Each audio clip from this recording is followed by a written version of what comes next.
Olá, hoje é 8 de outubro, eu sou Sueli Ferreira de Oliveira, convido você para a meditação de hoje, cujo título é O Profeta da Galileia, e o verso está em João 6,14.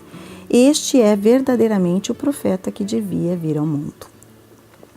Muitos homens letrados e influentes tinham ido ouvir o profeta da Galileia. Alguns deles olhavam com interesse curioso a multidão que se aglomerava em volta de Cristo enquanto ensinava junto ao mar. Nessa grande multidão estavam representadas todas as classes da sociedade.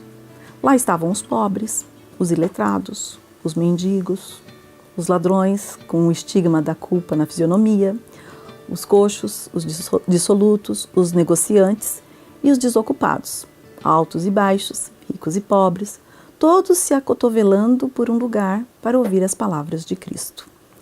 Enquanto esses homens de cultura observavam a estranha assembleia, perguntavam-se entre si: o reino de Deus é composto de pessoas como essas? Novamente o Salvador replicou com uma parábola. O reino dos céus é semelhante ao fermento, que uma mulher pegou e misturou em 3 medidas de farinha até ficar tudo levedado. Entre os judeus, o fermento era algumas vezes usado como emblema do pecado.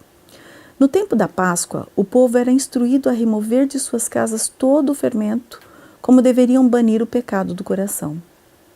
Cristo admoestou seus discípulos: cuidado com o fermento dos fariseus, que é a hipocrisia, que está em Lucas 12, verso 1. E o apóstolo Paulo fala do fermento do mal e da maldade, em 1 Coríntios 5, verso 8. Mas na parábola do Salvador, o fermento é usado para representar o reino de Deus. Ilustra o poder vivificante e assimilador da graça divina. Ninguém é tão vil ou decaído a ponto de estar além da operação desse poder. Em todos quantos querem se submeter ao Espírito Santo, deve ser implantado um princípio novo de vida. A perdida imagem de Deus deve ser restaurada na humanidade. Mas o ser humano não pode se transformar pelo exercício de sua vontade. Não possui faculdade por cujo meio essa mudança possa ser efetuada. O fermento, algo totalmente externo, precisa ser misturado à farinha antes de a alteração desejada ocorrer. Assim, a graça de Deus precisa ser recebida pelo pecador antes de ele ser tornado apto para o reino da glória.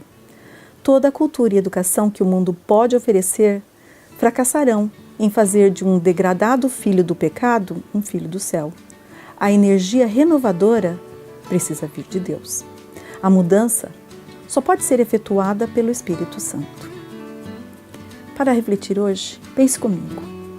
Como o fermento da graça de Deus mudou a sua atitude e o seu comportamento?